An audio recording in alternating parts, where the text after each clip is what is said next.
بسم اللہ الرحمن الرحیم۔ السلام علیکم دوستو، بندہ ناچیز کی کتاب من کی دنیا کی جیت سے انتخاب آپ کی خدمت میں پیش کر رہا ہوں۔ ٹاپک کا نام ہے معاشرے میں منافقت کی بہتات۔ مصلحت اور منافقت میں جو فرق ہوتا ہے اس حوالے سے ہمارے معاشرے میں کوئی فرق روا نہیں رکھا جاتا۔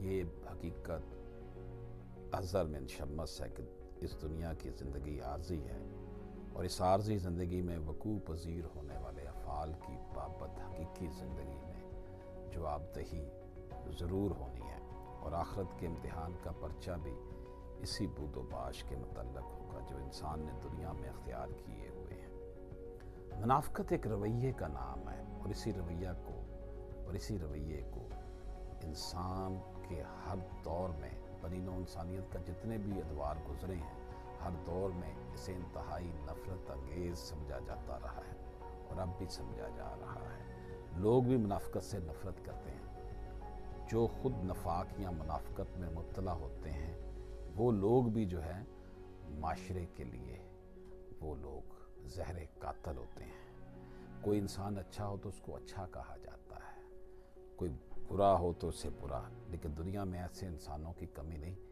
جن کے رویے کا رجحان برائی کی طرف تو ہوتا ہی ہے، لیکن وہ اس کا اظہار نہیں کرتے، اور بظاہر دوسرا انسان ایسا محسوس کرتا ہے کہ مقابل فرد اچھے رویے کا حامل ہے یا اس میں برائی نہیں، لیکن دراصل وہ برائیوں سے لتھڑا ہوتا ہے، اور ایسا شخص معاشرے کے لیے زہر کی حیثیت رکھتا ہے، یعنی بغل میں چھری منہ میں رام رام۔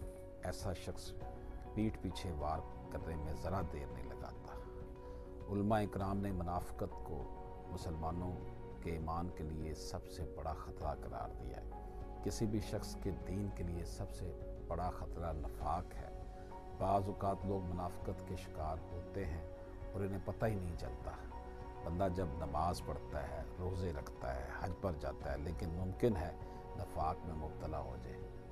نفاق کی دو قسمیں ہیں، ایک کا تعلق عقیدے سے ہے اور دوسری قسم جو ہے وہ عملی منافقت ہے۔ اگر کوئی شخص ایمان کا دعویٰ کرے لیکن دل میں اللہ اور اس کے رسول کو برحق نہ مانے، اور اعتقادی نفاق میں وہ مبتلا ہو جاتا ہے۔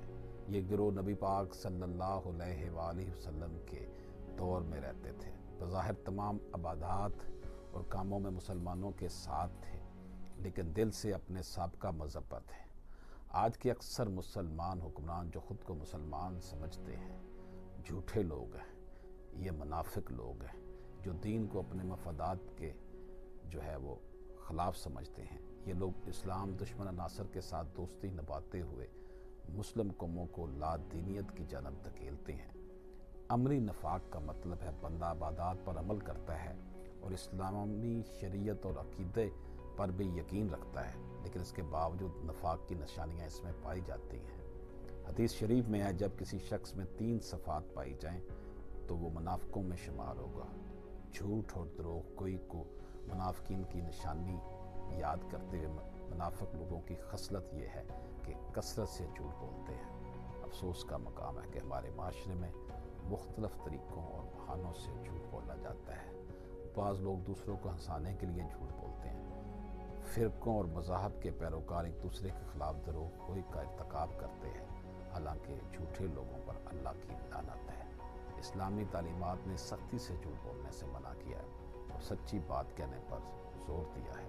افسوس کا مقام ہے کہ آج کے مسلم گھرانوں میں بھی جھوٹ بولا جاتا ہے، حتیٰ کہ چھوٹے بچے جھوٹ بولتے ہیں۔ وجہ یہ ہے کہ والدین خود جھوٹ بولتے ہیں اور بچے ان سے سیکھتے ہیں۔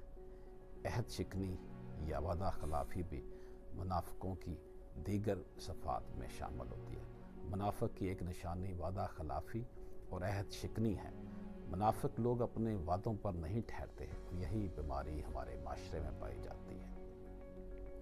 حالانکہ ماضی میں وعدہ خلافی لوگوں کی روایات اور کلچر کے سراسر خلاف سمجھی جاتی تھی۔ اسلام نے وعدہ کرنے پر بہت زور دیا ہے۔ نبی پاک صلی اللہ علیہ وآلہ وسلم کا فرمان ہے کہ جو وعدہ خلافی کرتا ہے اس کا کوئی دین نہیں۔ امانت میں خیانت منافقوں کی دیگر خاصیت ہے۔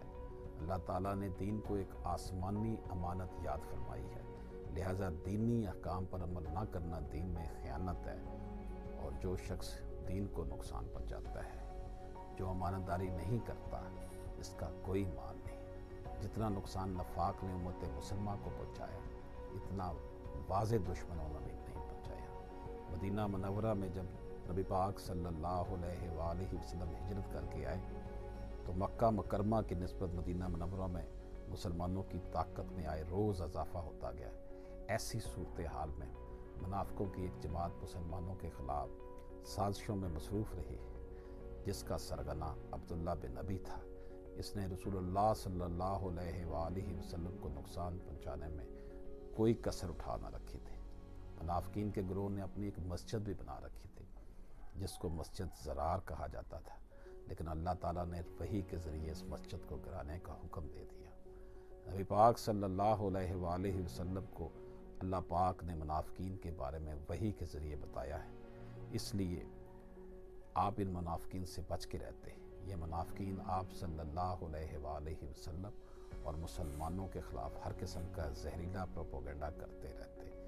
جنگ بدر، جنگ احد میں منافقین جہاد میں جانے کی بجائے مسلمانوں کے خلاف سازشوں میں مصروف رہے، اور لوگوں میں یہ پروپیگنڈا کرتے رہے کہ صحابہ اکرام تو تھوڑے ہیں اور کفار مکہ ان کو شکست دے دیں گے، اس لیے جنگ میں شامل ہو کر اپنے تعلقات خراب نہ کرو۔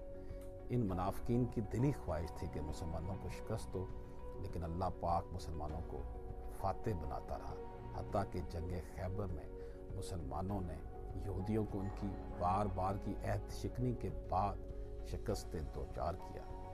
اسی طرح یہودی جو شروع دن سے مسلمانوں کے دشمن اور منافقت جو ہے عروج پر دل میں رکھتے تھے، انہیں شکست ہو گئی۔ یہودی فتح خیبر کے اپنے کرتوتوں کے باعث علاقہ بدر ہوئے، مگر دلوں میں مسلمانوں کے خلاف منافقت لیتے ہوئے گئے، اور اس کے بعد انہوں نے مسلمانوں کو نقصان پہنچانے کا کوئی موقع ہاتھ سے نہ جانے دیا۔ یہودی چونکہ کمزور ہو چکے تھے، اس لیے وہ سازشوں کے ذریعے مسلمانوں کو باہم لڑاتے رہے۔ منافقت ایسے طرز عمل کو کہتے ہیں جو قول و فعل کے تضاد سے عبارت ہو، جس میں انسان کا ظاہر باطن سے مختلف بلکہ برعکس ہو۔ سورۃ البقرہ کی آیت 8 تا 20 میں مسلسل منافقین کی علامات بیان کی گئی ہیں۔ یہ علامات منافقین پر قرآن حکیم کا واضح چارٹر ہے، جو اس لیے دیا گیا ہے کہ ہر شخص اپنے احوال اور معاملات کا جائزہ لے سکے اور اس کی روشنی میں اپنی اصلاح کی کوشش کر سکے۔ منافقت کی علامات درج ذیل ہیں جو بیان کر رہا ہوں آپ کے پاس۔ دعویٰ ایمان صرف زبانی حد تک کرنا اور باطل کا اس کی تصدیق سے خالی ہونا۔ دعویٰ ایمان صرف زبانی حد تک کرنا اور باطن کا، باطن لفظ ہے، باطل نہیں ہے یہ، باطن کا اس کی تصدیق سے خالی ہونا۔ محض توحید و آخرت پر ایمان کو کافی سمجھنا اور نبی پاک صلی اللہ علیہ وآلہ وسلم پر ایمان کو اس قدر ضروری نہ سمجھنا، گویا کہ آخرت پر تو ایمان کر دیا گیا ہے، لیکن نبی پاک صلی اللہ علیہ وآلہ وسلم پر ایمان کو ضروری نہیں سمجھا گیا۔ آج بھی کچھ ایسے لوگ مسلمانوں کے اندر گھسے ہوئے ہیں جو اس طرح کی باتیں پھیلاتے ہیں۔ دھوکہ دہی اور مکر و فریب کی نفسیات کا جو ہے وہ پایا جانا، یہ سمجھنا کہ اللہ تعالیٰ اور اس کے رسول صلی اللہ علیہ وسلم ہماری حالت نفاق سے بے خبر ہیں، اگر یہ کوئی سمجھتا ہے تو یہ بہت بڑا ظلم کرتا ہے۔ یہ سمجھنا کہ ہم اپنی مکاریوں، ہیلا سازیوں اور چلاکیوں سے دوسروں کو فریب دینے میں کامیاب ہو رہے ہیں۔ قلب و باطن کا بیمار ہونا، جھوٹ بولنا، نام نہاد اصلاح کے پردے میں مفسدانہ عمل اپنانے کے باوجود خود کو صالح سمجھنا، دوسروں کو بے وقوف اور خود کو اہل عقل و دانش سمجھنا، امت مسلمہ کی اکثریت کو گمراہ تصور کرنا، اجماع امت یا سواد اعظم کی پیروی نہ کرنا، کردار میں دوغلا پن اور ظاہر و باطن کا تضاد، اہل حق کے خلاف خفیہ سازشیں اور تخریبی منصوبے تیار کرنا، مسلمانوں پر طنز، تانہ زنی